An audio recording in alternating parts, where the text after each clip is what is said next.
J'ai tellement des actualités uniques, dynamiques et renversantes dans le journal TV. Ina, plus raffinée que jamais. Ita, huilerie industrielle de Tamata. Luciano ni fampalalang Vaovao. Recherchez-vous l'élégance, le prestige et le style inimitable? Venez découvrir notre boutique des marques Antalmine. Vous présente Ni Vaovao. Ne tardez plus, vivez le meilleur des bons plans. Patimax, la qualité au meilleur prix. Luciano ni fampalalang Vaovao.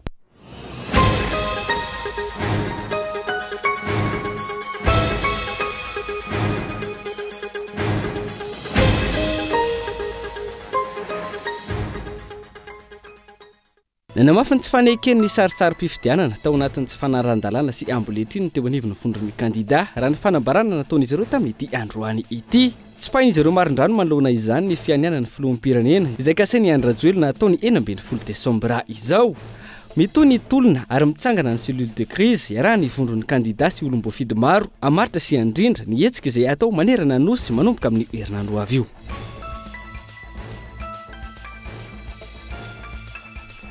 Tontosany maraina teo teny amin'ny sampana fikaroana adeloka be vava fiadanana ny famitokana ny gasikara Fenso mpanao gazetiny Real TV Madagascar. Nambara misolo vava fa mahakasika ny fandarana l'invité du jour ny arana tamin'ny Christian Taber no nampanatsona azy teny fiadanana ity farany izay nolazaina fa nitarika miaramila ikomy tao anatin'izay fandarana izay.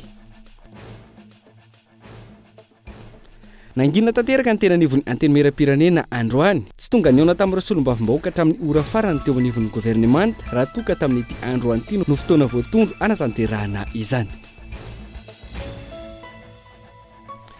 Nandrasana tao anatin'ny 5 taona ny fandaninany lalàna momba ny fiarovana ireo mpiarony son'olombelona sy ireo mpampaneny lakolosy tsy nisy ny finiavana politika anatanteraka izany hoy ny teo anivon'ny Transparency International tamin'ity androany ity. Eo amin'ny maresaka iraisampirenena mivoromaika amin'izao fotoana izao ny anivon'ny firenena mikambana manoloana ny ady misy eo amin'ny Hamas sy ny Israelianina. Ankoatra ny daroka bomba olona anetsy no ahina amony ainy izay zaza mambe-hivavy ny ankamarona. Arao avy hatrany ny andindinina mahakasika ireo.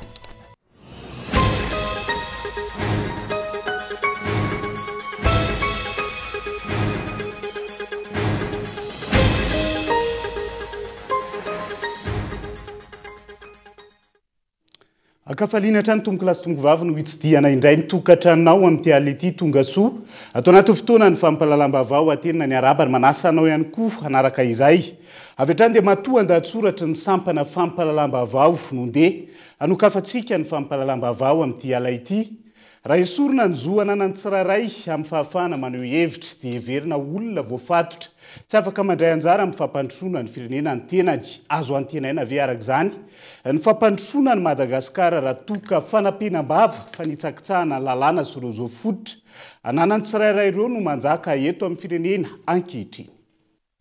Nanomboka ny taona 27 sy 700 tafiditra anatin'ny zo fototra maha-olombelona ny fahafahana maneho hevitra. Endrika maro no anehoan'ny isam-batan'olona izay fahafahana maneho hevitra izay ka ny tambazotra terasera no betsaka mpampiasa indrindra ankehitriny.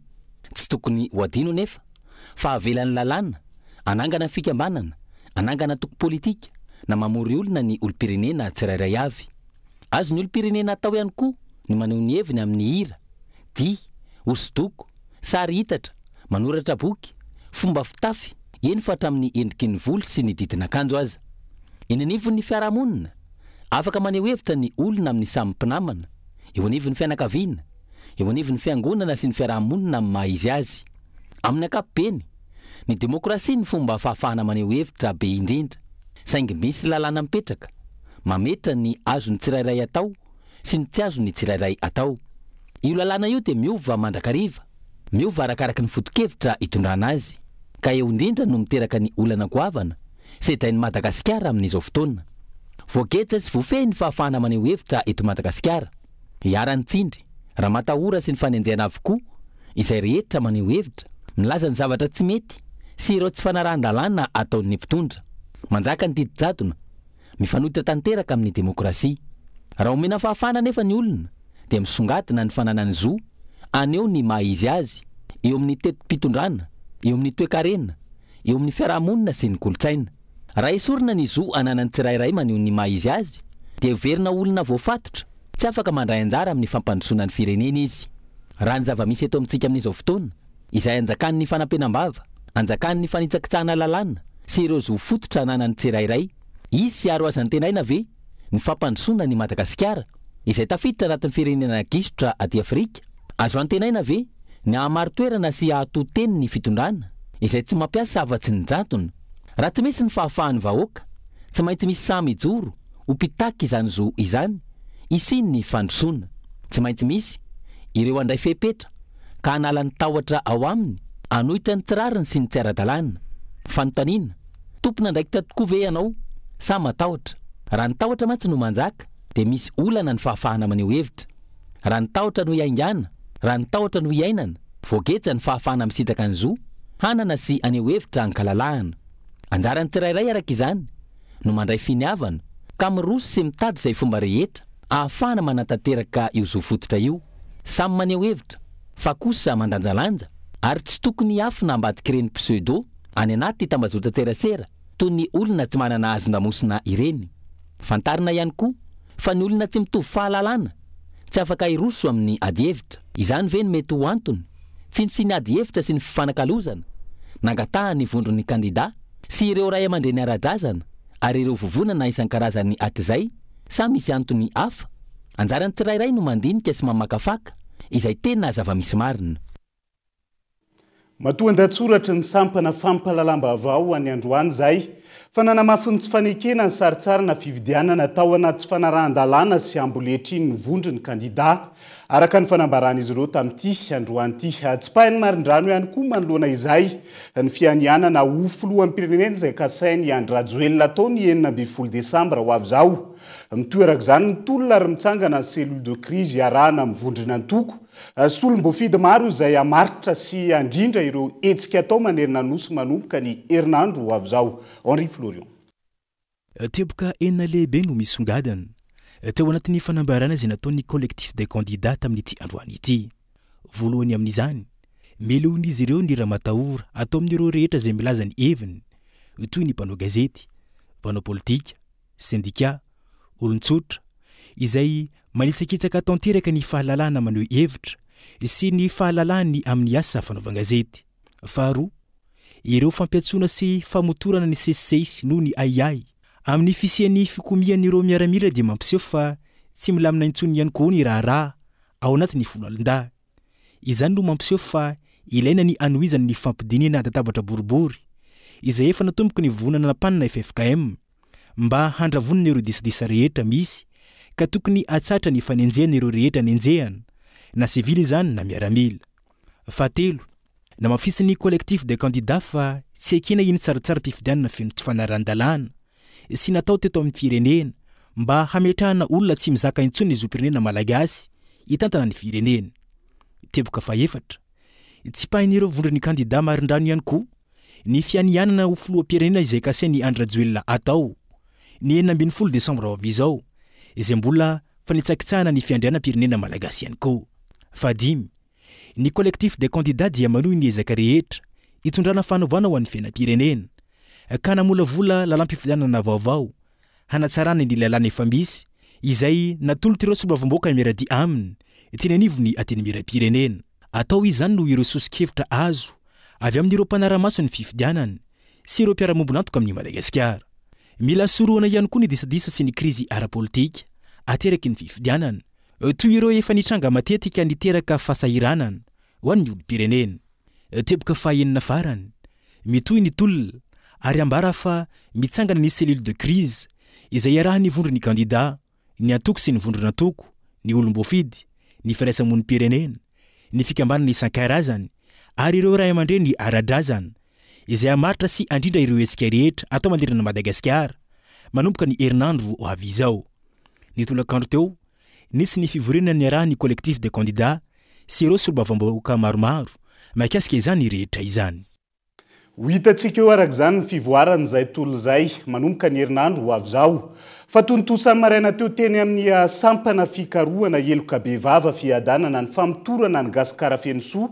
Mpanao gazetiny Real TV Madagasikara nambarany mpisolo vava azy fa makasika ny fandaharana l'invité du jour ny arahana tamin'ny Christian Taber izay filoha-hevitry ny tanora RMDM no nampanatsoana azy teny fiadanana tamin'ity androany ity faran'izay nolazaina fa nitarika miaramila ikomy ihany koa tao anatin'izay fandaharan'izay. Tsy misy ny fahalalahana amin'ny asa fanaovana gazety raha ny eto Madagasikara amin'izao fotoana. Hoy ireo mpikambana eo anivony ho lavitry ny mpanao gazety izay tonga nanotrana ny fanadihadiana ny Gasikara Fenosoa teny anivony sampana heloka be vava fiadanana androany.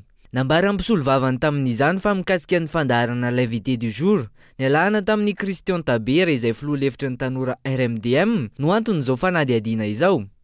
Ny tenan'izay voalaza fa nitarika miaramila ikomy tao anatin'izany fandaharana izany. Araky nefa miparitaka any anaty tambazotra tserasera-tany moa zany dia marina tokoa fa nampanatsony ny section de recherche criminelle teto fiadanana ny Andriamatoa Gasikara Fenosoa. Ny antony antsona anay ny antsona azy dia makasika ny émission invité du jour nandraisany an'Andriamatoa Christian Taber. Makasika an'iny zany ny antsona anay mbola ao anatin'ny famitorantsika izao dia tsy afaka miteny zavatra lavabe fa eo tsika mahita azy amin'ny manaraka. Ny raha famitorana sahala amin'izao ataontsika hoe vita ny fiainonanay androany fa tsy hoe izay dia tapitra zany ny zavatra rehetra dia izay no mahatonga ny teny hoe mbola ao anatin'ny famitorantsika izao. Nanamafy ireo mpikambana eo anivony ho lavitry ny mpanao gazety androany fa vohitsakitsaka ny lalàna amin'ny feny asa fanaovana gazety raha ny eto Madagasikara amin'izao fotoana. Profon'izany ity tranga izay niampangana mpanao gazety ity. Raha ny tokony hoe izy dia raha ao anatin'ny fanatanterahana ny asan'ny mpanao gazety dia tsy tokony ho voatoitoina tahaka izao intsony. Fa ny fanadihadiana eo am-pandehanana amin'izao fotoana izao dia tsy afaka nitsabaka na aminany izay zavatra misy ao tsika fa rehefa mivoaka izay vao fantatritsika hoe misy tokoa ve ilay fanotoinana n'ilay fahalalahana ny asa fanaovana gazety amin'izao fotoana izao sa tsy misy.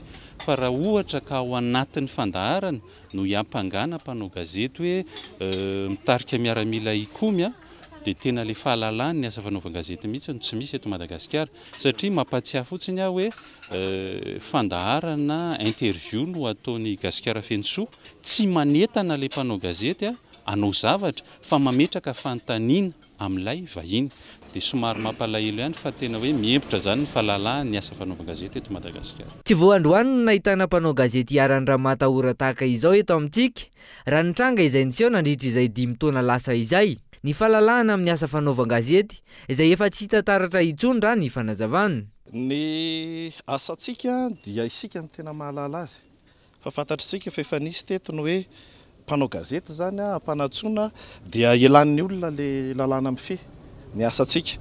Ny zava-mitranga zany raha le chef d'inculpation hitantsika raha resahantsika amin'ny resaka teknika dia hoe zavatra tena tsisy idiran'ny asa fanaovana gazety mihitsy le etsona azy fa eo le nambarako teo foana hoe fantatritsika rehetra nefa fa mpanao gazety le olona ary mametraka fanontaniana no tena anjara asany mampiresaka ny vahininy eo amin'ny plateau tafiditra ao anatin'ny fahalalahany zany amin'ny fanatanterahany asany ary arovany lalàna mifehy ny asa fanaovana gazety amin'izao fotoana izao dia izay le antony ametrahantsika fanontaniana maro samihafa hoe izay mihitsy ve zany le rafitra na le fomba atao hirosona any amina fampanginana na famoretana ankolaka dia fanontaniana daholo moa ny apetrakitsika fa miantso amin'ny firaisankinatsika mpanao gazety ny ligne éditoriale isaky ny orinasa no mety ho samihafa fa ny zavatra mitranga tahaka an'izao dia manam-porofony aminy hoe tsisy nizaniza zany androany afaka miteny fa alabrina hoe tsy ho voatotoana miresaka hafa mihitsy ivelany asa fanaovana gazety. Naharitra ora efatra ny fitazomana ny mpanao gazety Gasikara Fenosoa teny anivony sampana fikarohana heloka be vava fiadanana androany.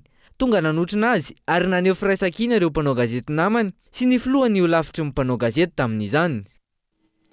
Fanangina tanteraka ny teny amin'ny anteny mera-pirenena tamin'ity androanyity tsy tonga ny ona tamin'ny solombavambahoaka hatramin'ny farany gouvernemanta ratoka tamin'ity androanyity ny voatondro anaovana ny fionana na ny fifanatrehan'ny solombavambahoaka sy ny gouvernemanta mialoha ny farana ny fitoam-pivoriana faharoa ity fa nitsakitsahana lalam-pandrenana no nataony mpitondra oreo solombavambahoaka sendra ny mpanao gazety teny an-toerana androany.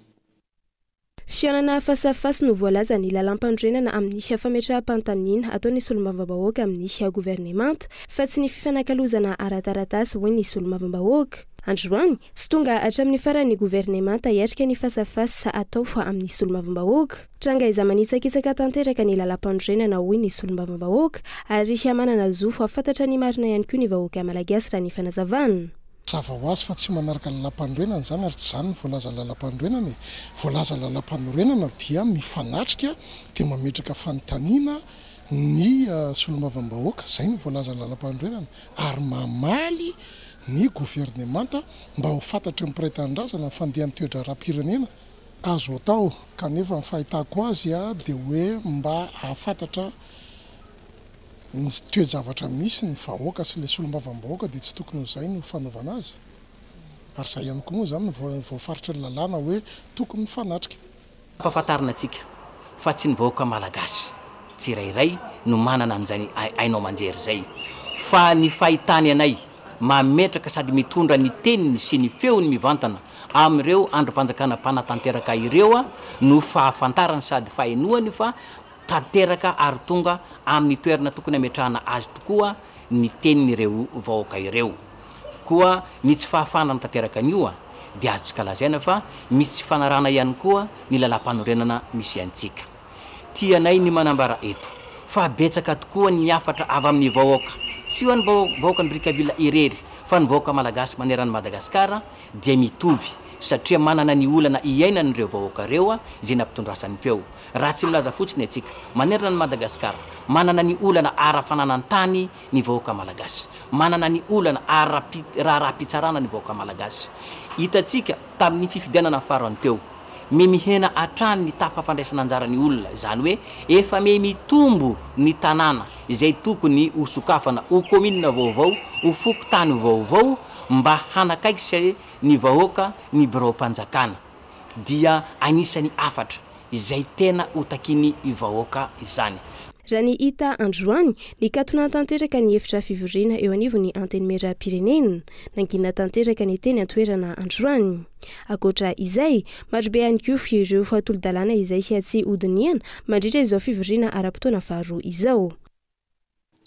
Lafomba vao hafa misy fitsipika anatiny tafika malagasy ny lehibe ny tamazoriny tafika raha nanontaniana. Ny antony nanesorana ny lehibe ny fari-piarovana ikopa teo aloha tamin'ity androany ity. Laza ny lehibe ny tamazoriny tafika nandritra izay fa tsy mpanao politika ny tafika malagasy andao arahantsika ny fanampanazavany. Ny lanonana fandraisam-pibaikona teo amin'ny komandany fari-piarovana sy filaminana ikopa. Izany no natao dia fandaminana ito anivon'ny tafika malagasy ary fanapahan-kevitra avy ao amin'ny gouvernemanta collégial. Inona moa no hoe nahatonga an'izay zavatra izay dia angamba ny hitanareo hoe ianareo no efa nanaraka ny haino vaky tsiry rehetra ary tsy dia hoe akory ny dia amerina an'izay hitondray ahako. Fa zay ny fipetra niraisina dia samy manaraka an'izay sy manatanteraka an'izay ny tompona andraikitra isan'ambaratongany.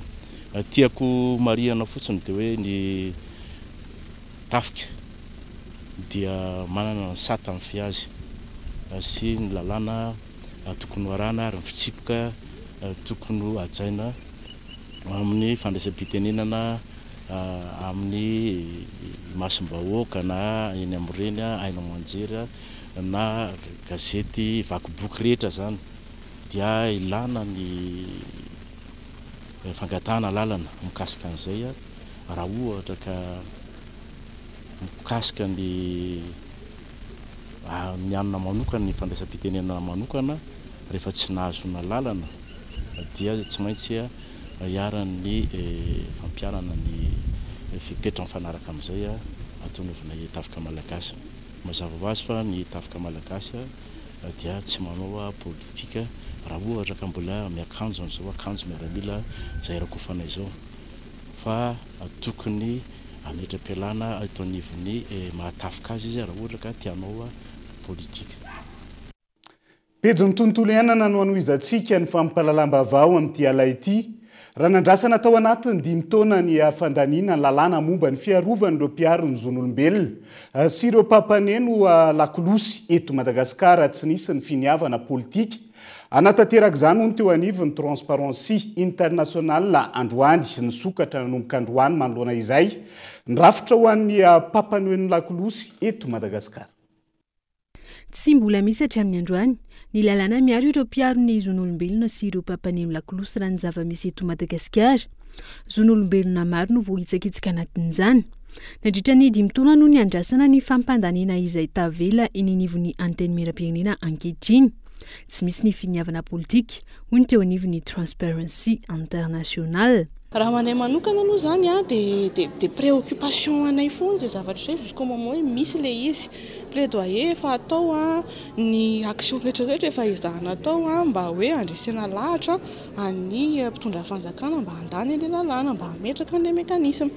Raha nandritra ny taoko hoe nanomboka 2016 tany zany 2015 tany nanomboka le plaidoyer tamin'ny 2022 teo aloha le lalàna zany mba efa hoe lasa mivadika proposition de loi zany hoe le izy zany efa any amin'ny assemblée nationale. Fa l'izy zao dia tavelo amin'ny assemblée nationale le izy asa ve moa zany hiandry ny 5 taona manaraka indray ve zany vao atao sa hoe ahoana tsy dia fantatra loatra zany tsisy hoe tsy misy zavatra sûr zany fa miankina amina volonté politique le izy dia ho anay jusqu'au moment hoe lany io dia craindre foana les situations fa ny société civile efa 5 ans mahery nanao atsisika hoe mba handaniana io lalàna io mba hipetrahan'le mécanisme hoe afahana miaro an'le mpiaro zon'olombelona. Mbola tsisy aloha le izy aloha zany hatreto. Raha ny zava-misy eto Madagasikara mikasika ireo mpiaro ny zon'olombelona sy ireo pampaneno lakolosy. Miaina teritety sy fandrahonana hatrany ireo pampaneno lakolosy raha ny fanazavana. Ireto farany izay miaro hatrany ny tombontsoany be sy ny maro, indrindra ny eo amin'ny lafin'ny fampianarana, fiarovana ny tontolo iainana ary ny ady amin'ny kolikoly. Justement nefa le olana tsy misy an'le lalàna miaro, tsy misy an'le structure miaro, tsy misy an'le mécanisme miaro dia eo le problème. Za kosa aloha nefa tsy miteny hoe izay olona mitoroka rehetrarehetra dia natao an'izany daholo tsy manana proof an'izany izay. Fa ny zavatra hita fotsiny amin'izao fotoana izao dia hoe betsaka le tranga ohatran'le nitansana teo hoe karazan'ny ohatra zao hoe Tomara Zafindrimaka teo le hoe niezaka niaro ny environnement tany amin'ny communauté nisy anazy izy tany Iosy dia nefa izy hoe lasa condamné à 2 ans de prison ferme.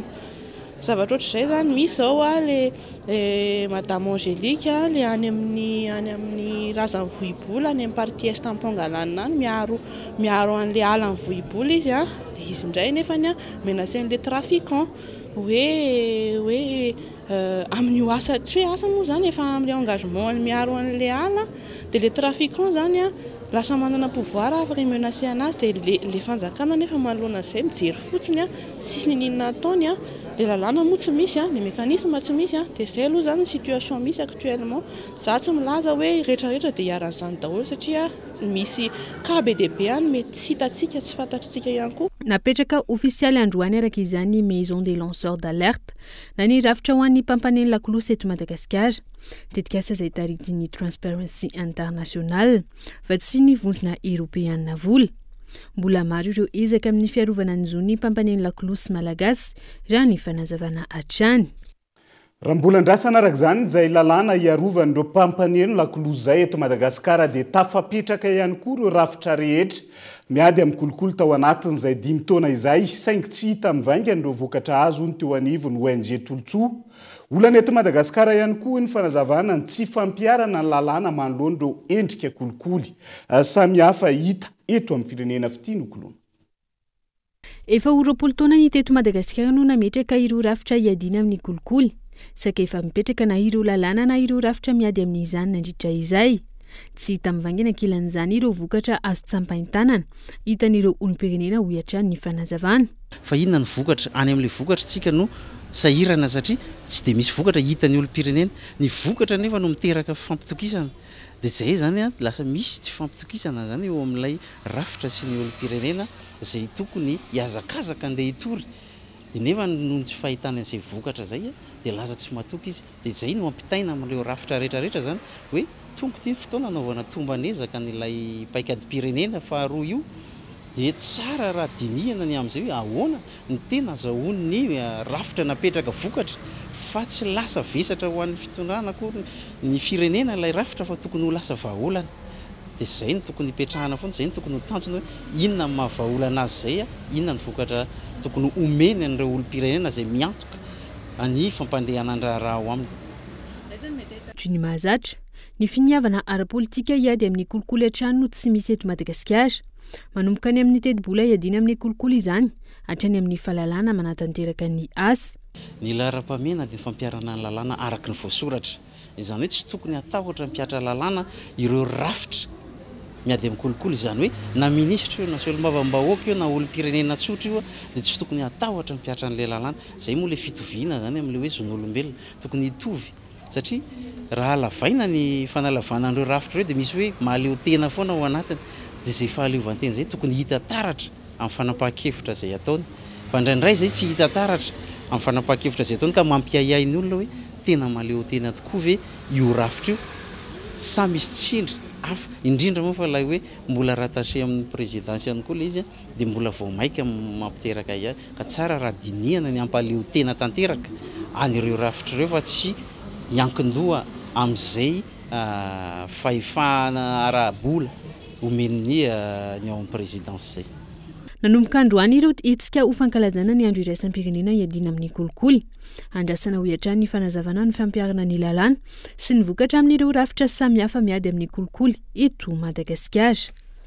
Dia izay ihany koa no hoentsika misety vetivety ao anaty doka-fohy mahakasika an'ireo raharaha tany maro eto Madagasikara amin'izao fotoana izao. Io ihany koa ny antso-jay mahazo ny ampiasan'ny fahasalamana ankehitriny ampahany amin'ny fanadihadiana. Sy vaovao misongadina mbola hoentina aminao rehefa avy eo. Manapitafa vetivety.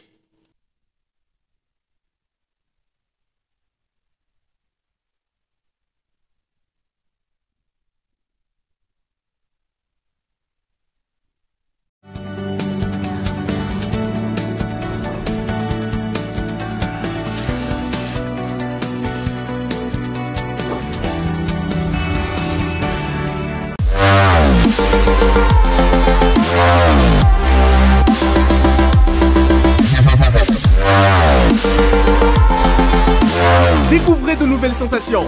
La fibre Go est chez vous pour 99 000 par mois. Oui, vous avez bien compris, 99 000 seulement. Abonnez-vous vite en Télémashop.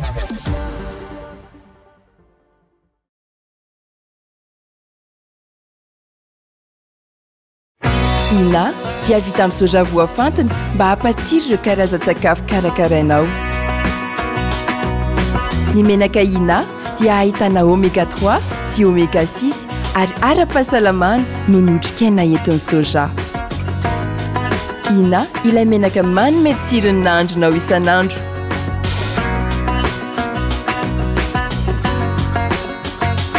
Ina, plus raffiné que jamais. Ita, huilerie industrielle de Tamatave, misy hatramin'ny 3 sy 4 arivo. Recherchez-vous l'élégance, le prestige et le style inimitable? La boutique des marques vous attend. Nous vous proposons une large gamme de marques de sacs, chaussures et divers accessoires pour satisfaire votre style.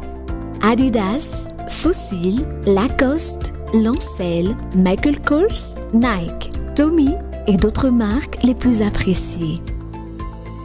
Venez découvrir notre boutique des marques à Antalmine.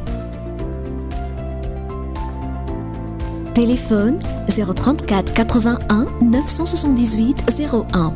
La boutique des marques vous attend.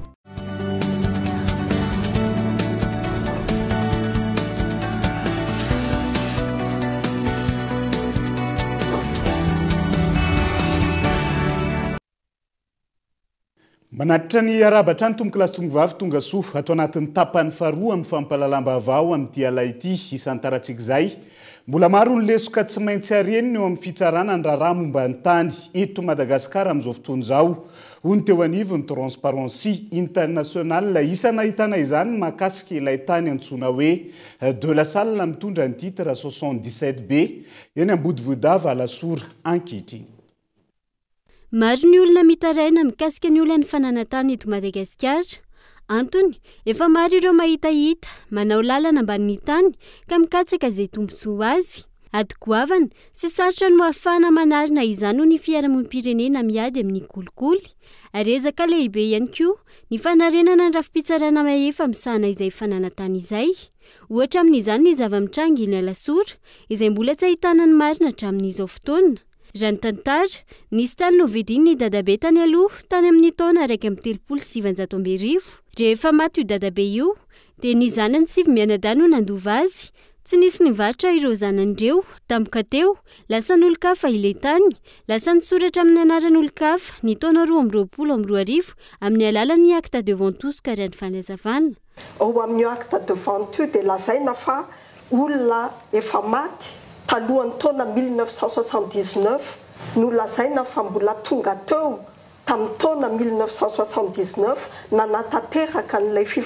fifampivarotana ary nanao soniny taratasy mikasika an'izany dia ny ray moa zany efa maty tamin'ny 1954 ny anankiray efa maty tamin'ny taona 1976 manaraka izany ao amin'io acte de vente osiko ihany koa dia misy laharan-karam-panondro tsy mifanaraka amin'ny tena izy ohatra fotsiny neny Ramalanjona Victorine eo ihany koa amin'io acte de vente osiko ny fisandohana sonia ohatra neny Ramalanjona Victorine izay tsy hita ao ny tena sonia fa tao asangany soloana sony miforoporona teny fotsiny izay tsy mifanaraka amin'ny tena izy mihitsy manaraka izany misy ny zavatra tena mahavarinanay koa rehefa niaiky ny délégué ny alasora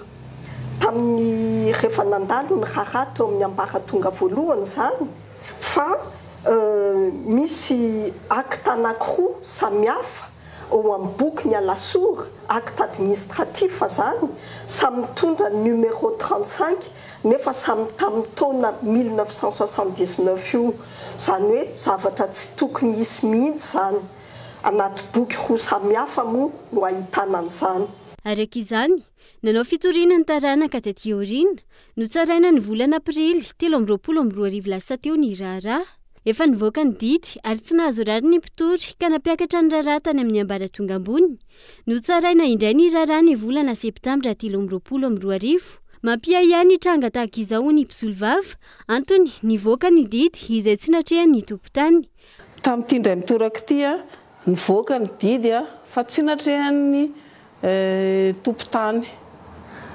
avy eo nisy prénotation zay efa may aloha dia nanao prénotation ordonnance na prénotation fa dia nilevena koa io prénotation io par un jugement sur requête zavatra tena hoe tsy tokony hisy mihitsy zany zavatra zany ary raha vao mahita iverenako kely le fanazavan'ny madama tompon-tany teo hoe vao mahita fotsiny ilay datina acte de vente 1979 dia efa acte efa maty paikandro efa périmé zany acte zany tsy tokony homologena tsony mihitsy na natrehana na tsy natrehan'ny mpivarotra ary indrindrandrindra tsy tokony nangatahana homologation akory satria na io acte authentifié fa efa tsy mipasy tany amin'ny domaine le izy dia terena fotsiny andeha any amin'ny sehatry ny fitsarana dia lasa ny fitsarana indray zany no manamarina an'ilay acte de vente dia miainga avy eo dia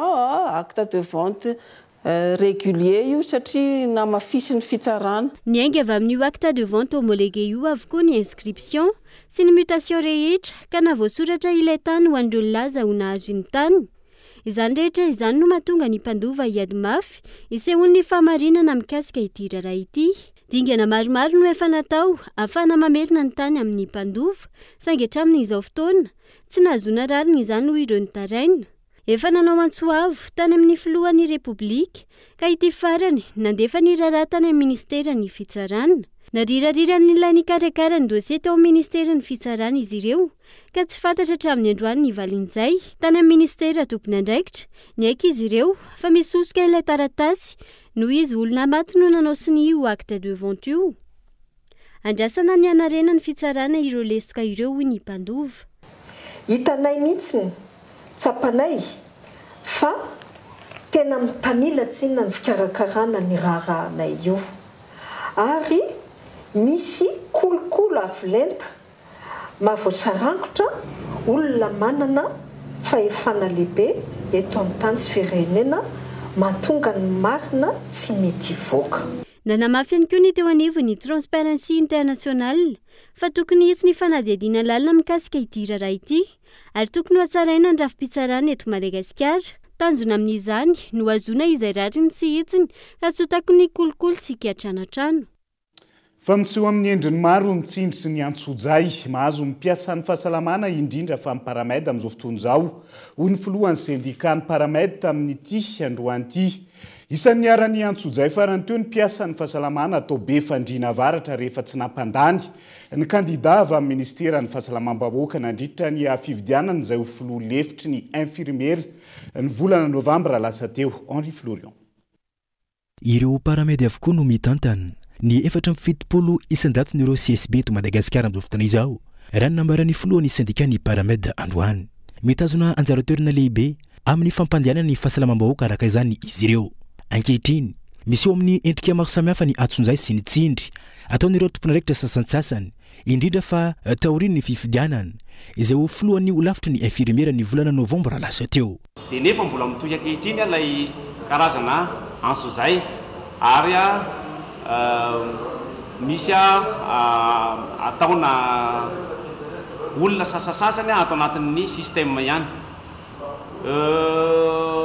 Nisy fifidianana ordre des infirmiers tamin'ny 30 volana novambra teo ary nisy candidat misy 5 ny anankiray tamin'ireo dia nitonona fa candidat ny ministère. Nisy faritra maromaro tsy nampandany an'io candidat io, anisan'izany tany amin'ny faritra Sofia sy Befandriana avaratra iny ka nisy ny membre de cabinet araky ny vaovao maropotsy membre de cabinet anankiroa ny fanimby ny asony médecin inspecteur nanao tsindry hanesorana sy amindrana toerana ny responsable vaccine sady filohan'ny antenne ny 6 FM any Befandriana avaratra. Zavatra mampalahelo zany satria tsy nampandany an'io candidat zay nitonona fa candidat ny ministère io. Dia namoaka ny note de service ty ny médecin inspecteur tsy apidiny izy namoaka an'ity noho ny fiarovan'ny andraikitrany sy ny tenany. Nefa io olona io namana io zany olona tena miasa be miasa tsara ary pilier ny district sanitaire ny Befandriana avaratra io. Melo ny syndicat any paramède araka izany ny fetsika tahaka izao ary nampitandriny ihany koa izy ireo tompon'andraikitra mpanao ny tsindry sy ny atsonjay mba hanatsahatra izany tsy misy atakandro. Pejin'ny toe-karena velotaraina manoloana ny sara-pitaterana sy ny fahasarotany famoahan'entana eny anivo ny faditseranana amin'izao fotoana izao. Ireo mpandrara manafatra entana amin'ny vatana avy any ivelany. Ambonin'izay ny fitotonga ny sandany ariary. Ireo mpisehatra izay tsy afaka ny mampiakatra ny vidin'entana. Eto Madagasikara manoloana ny fahefa-mividin'ny mponina amin'izao fotoana izao. Tsy mbola tafaverina amin'ny sarany talohan'ny Covid-19, isan'ampidangana azy ny sara-pitaterana entana avy any ivelany amin'izao fotoana. Raha ho ana conteneur 20 pieds miainga avy any Chine ohatra, $200,000 izany, nanomboka ny tapaky ny volana aprily lasa teo, raha efa nananika ny $5,000 ny fiatombohan'ny taona 2022. Antony mbola mampitaraina ireo mpandrara misehatra amin'ny fanafaran'entana, ankoatra ny resaka dédouanement. Eo amin'ny fanafarana letana aloha zany hitantsika moa zany tena zava-misy atao indrindra atao anatin'ny roa taona anankaty tsy tsahatra miakatra ny vidin'entana na ny resaka eo amin'ny frais zany na dédouanement tsy kiaritra aloha zany fa tena niakatra be daholo. Iny zany ho an'ny mpandrara rehetrarehetra gamba ataoko hoe tsisy mikakaika zay mikasika amin'ny fiakarana surtout ny dédouanement zany. Iny moa zany mikasika ny sandam-bolantsika zay tena azo lazaina hoe zao moa efa lasa 5,000 mahery zao ny sandam-bola dia atao gamba fa miray feo amiko daholo ny mpandrara rehetrarehetra fa jaly tao anatin'izay roa taona izay ary indrindra fa reo mpandrara madinika ohatranay miakatra ny compte ino misy ty ny frais miakatra ny dédouanement mbola tsy fantatra zao ny amin'ny taona ho avy na hoe ahoana l izy satria na sandam-bolantsika efa io efa 5,000 mahery ezahana raha tsy mahafaty dia hoe mijerena aloha izay tsy mahafaty anay a dia tsy mahafaty an'ny mpanjifa koa. No ny fanafaranentana maro ataony Madagasikara ankilany, mihena ihany koa ny tahirina vola vahiny ary midina ny sandany ariary. Mazava ho azy ny fiantraikan'izany amin'ny fanafaranentana ataony ireo mpandrarà. Ireo mpisehatra ankilany tsy afaka mampiakatra ny vidin'entana eto Madagasikara manoloana ny fahefa-mividy ny mponina. Tena sarotra mandainka fa ena marsa bénéficiaire ba hitazomana an'ilay client. Ohatra hoe mividy zavatra 1000 ariary ny taloha, zao ilay izy mety efa lasa miakatra 1200 ariary.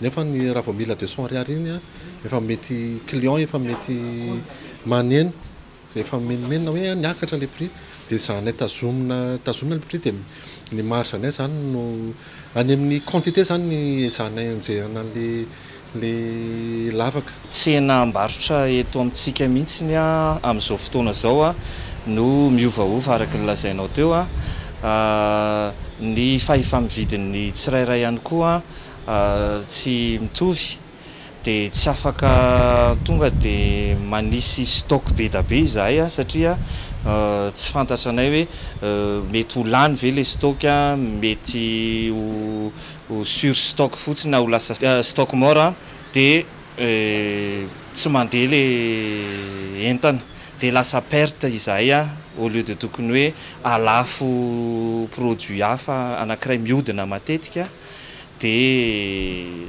lasa bloqué amin'le fanaovana stock be da be. Mitaky paikady matotra avy amin'ny fanjakana ny fifehezana izany rehetra izany hoy ireo mpandrarà.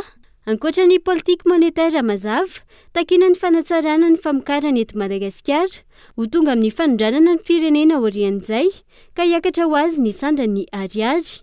Fepetra izay isan'ny manamora ny fanafarana avy any ivelany. Tontolo ny fampianarana ambony sy ny famoronana asa. Ho atolotra ny sehatra tsy miankina na orinasa ireo voka-pikarohan'ireo mpianatra eo anivon'ny faculté des sciences amin'izao fotoana izao.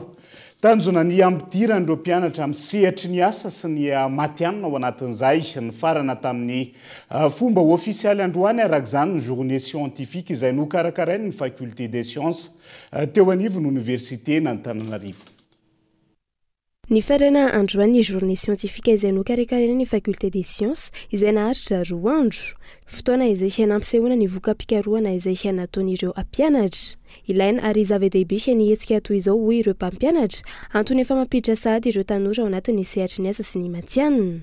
Maro ny fikarohana izay nataon'ny ankizy no vaovao amin'ireo mpampianatra raha ny fanazavana.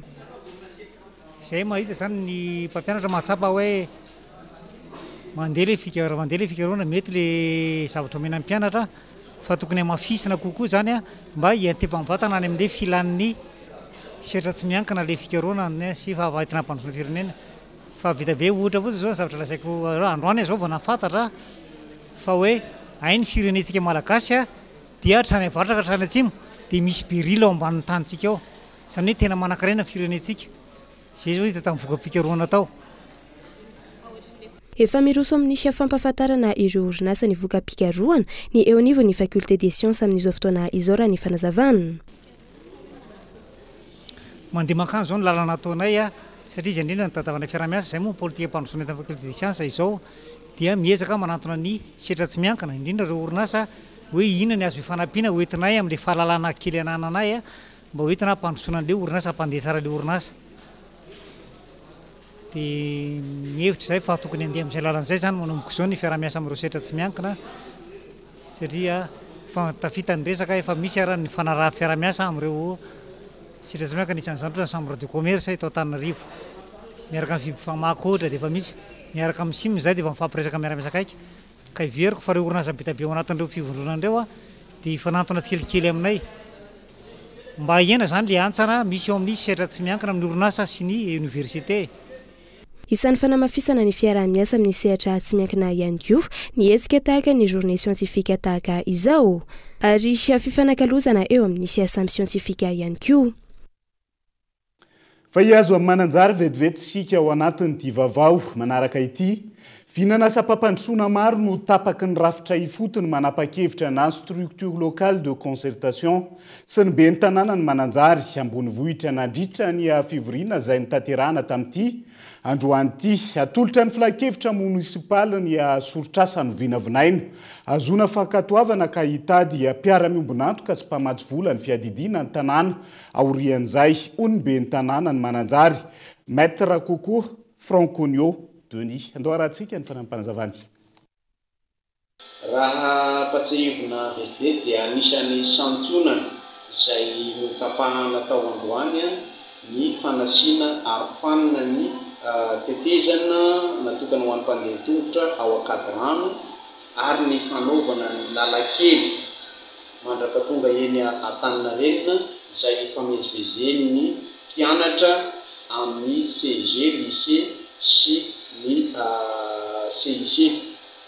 Eo ihany koa ny fanaovana ny tranopokon'olona izay tena rava tanteraka toy ny fandalovan'ny rivotosa Basiray.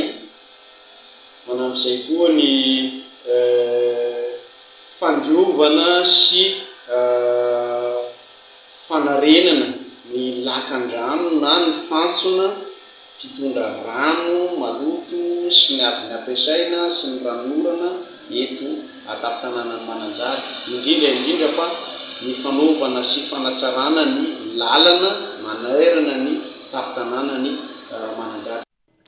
Avy any mananjary dia hiazo any Toamasina vetivety mahery ny 5,000 ny isan'ireo mpitsidika ny sambo lehibe fivarotam-boky Logos Up tao amin'ny Seranatsambo ny Toamasina nanomboka ny 9 Novambra lasa teo. Isin'ny fampisehoana ara-javakanto sy ny fifanakalozana ara-kolotsaina eo anoloan'ny lapan'ny tanàna ny Toamasina ny alahady ho avy izao hiarahana amin'ireo mpanakanto malagasy sy ny ekipa Logos Up mialohany andaozana izy ireo a Madagasikara ny 12 Desambra ka hiazo any Maputo indray. Kolo Toamasina. Efatrandro mialohan'ny andaozana ity sambo lehibe fivarotam-boky Logos Up ity any Madagasikara tsy mitsambitombo ny isan'ireo mpitsidika indrindra ireo mpakafy sy mpividy boky. Hatramin'ny androany efa mahery ny 5,000 ny isan'ireo olona tonga tato. Misy ny manararoatra mijery izay rehetra mahaliana makasika ity sambo ity fotsiny fa misy ihany koa ny tena miantsena mihitsy.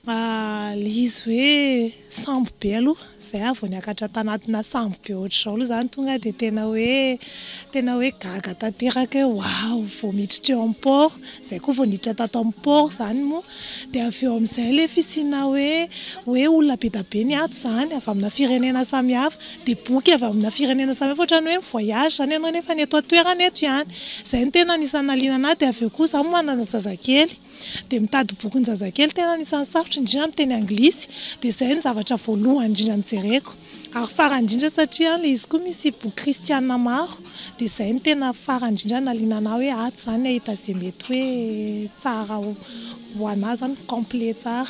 Efa naka maromaro aloha zay misy tena efa tsy aritra tsy maharaka daholo ny vola fa tena miezaka be mihitsy tsy vidy betsaka loatra fa efa tena mividy aloha fa tsy hoe nijery fotsiny. Tena mora aloha oharina hoe boky vaovao raha ohatra hoe tsy tato anatin'ity sambo ity zany mividy anazy tena tsy maintsy lafo be fa azo lazaina hoe tena azo idirana be le izy raha oharina amin'le hoe vaovao be le izy nefa tsy fahita eto mihitsy na hitady ela be aza tsy maintsy manafatra tsinona dia vao maika lafo. Le boky mihitsy ny tena mahaliana satria ohatrany hoe mba sambany misy ohatran'izao dia mba manararoatra kely mitsidika an'le izy.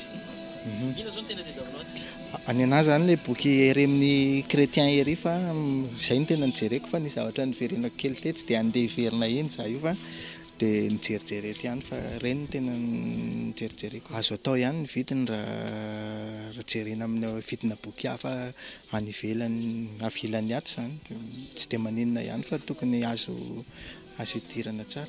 Misy ihany koa ireo mpakafy boky avy any lavitra no tonga teto manararoatra miantsena ato anatin'ity sambo feno boky ety. Niakatra avy any Antananarivo mihitsy zahay dia hividy boky ety dia efa 3 andro androany sao zay no miantsena dia alaina sara le boky dia tenena zokinay zandrinay dia zareo marika dia hiverenana aty vidiana dia zay koa mividy.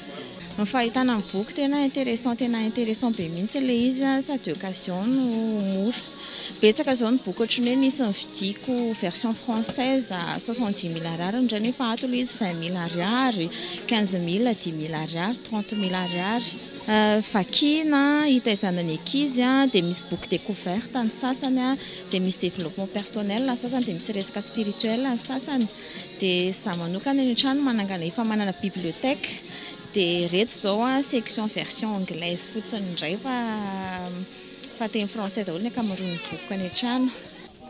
Za tia boky efatra amin'izay dia nafantatra hoe misy an'ity sambo ngeza be ty tonga taty avy any Antananarivo dia nisy mission andehana taty dia nanarary ohatran'izay hoe tonga aty ihany dia hividy boky tena tsara be sady raha ny vidiny azo atao tsara le izy zany hoe raha hoan'ny olona tena tia boky tena mahazo tombony raha manana budget zany hoe raha kelikely budget moa zany dia mijery ny azo atao fa tena tsara be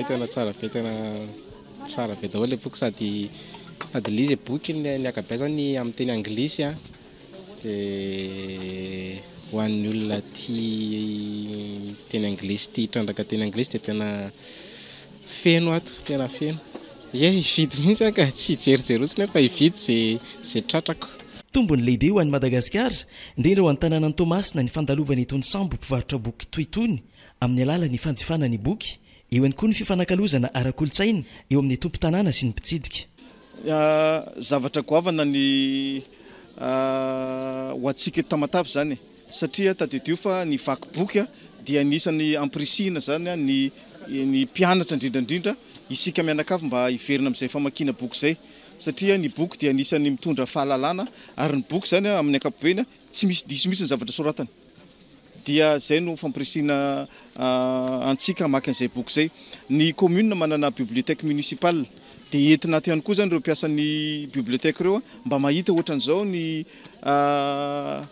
endriky ny bibliothèque-n'olona satria ty bateau ty dia tena hoe bateau bibliothèque mihitsy. Manarakaraka an'izay ihany koa ny vahoaka ny Tamatavy zany manana fahafana afaka miditra mijery zay boky rehetrarehetra ato misy karazany maro izy io ary efa voatsikajy isaky ny ataontsika hoe ny mampiavaka azy manokana ohatra amina boky fandrahoana hatramina bokyna ankizy hitantsika ato dia zavatra goavana satria itsika zany nosy mila misokatra amin'ny any ivelany tsika ao anatin'ny fahalalana amin'ny alalan'ny famakianao ny reto boky reto ahitanao ny zavatra misy eran-tany ary ilayntsika zany ao anatina fampandrosoana zavatra goavana ihany koa dia zao ity sambo ity zany dia manana farafakely ny 70 ny ataontsika hoe ny nationalité n'olona miasa ao anatin'ity sambo ity dia zay kolotsaina maro isan-karazany zay dia mila mifanena amin'ny kolotsaintsika eto Tamatavy. Ny kolotsaina dia anisan'ny zavatra goavana indrindra zay hitanao anatin'ny boky, hitanao anatin'ny fifaneraserana. Zay indrindra mahatonga hoe amin'ny lahady zao zany dia ho isy ataontsika hoe fifanakalozana ara-kolotsaina zany hoe izareo avy atao anatin'ity sambo ity zany mba hifalifaly eo amin'ny esplanade ny avenue ampiseho le culture zay hoentiny araka nambarako itsika nosy tsy afaka iolon'olona rery tsy afaka hivivra anao tarsi mo fiteny azy dia zay fanakalozana zay maro ihany koa ny zanakitsika mety andrato fianarana ny ivelany na ivoaka ny ivelany Madagasikara dia mila zareo mba mahita ny zavatra rehetrarehetra misy ato mba hanomanana zay zavatra mety ho fiainana ivelany Tomasina na ivelany Madagasikara dia ny tanànan'ny Tomasina moa dia vonona trany manome zay zavatra ataontsika hoe fivelarana ara-tsaina ho an'ny vahoaka ny Tamatavy manontolo indrindrandrindra ny mpianatra ny ankizy ny mpampianatra ihany koa atsika jiaby. Tolotra maro samihafa ankoatra ny fivarotam-boky no nositrahany rehetra teto nanomboka ny 12 volana novambra lasa teo afaka nisitraka izany avokoa ireo izay tsy kamo namonjy ny filaharam-be teo am-pividianana ny tapakila fidirana. Amin'ny talata 12 volana Decembre izao no andao aneserana tsambo ny Tomasina ity sambo Logos Opity ary ivantany indray atsy Mozambika ao Maputo.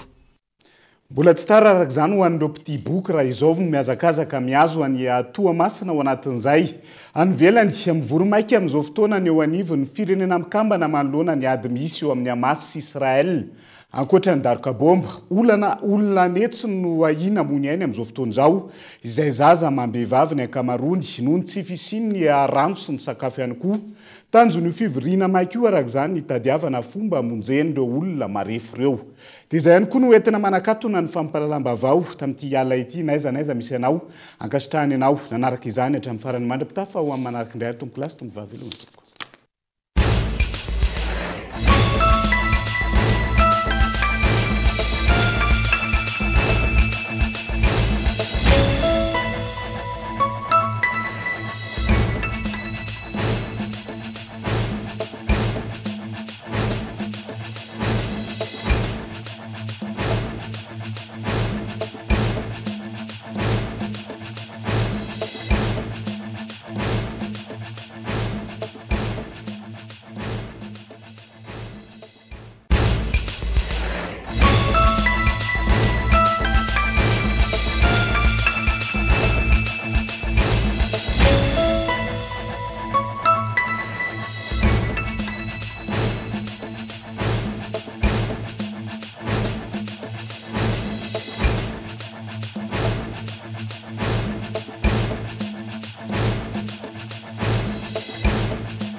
Ne tardez plus, vivez le meilleur des bons plans. Patimax, la qualité au meilleur prix. Vous a présenté Vaovao. Ina, plus raffiné que jamais. Ita, huilerie industrielle de Tamata, vous a présenté Vaovao. 5G Batelma, des actualités uniques, dynamiques et renversantes dans le journal TV.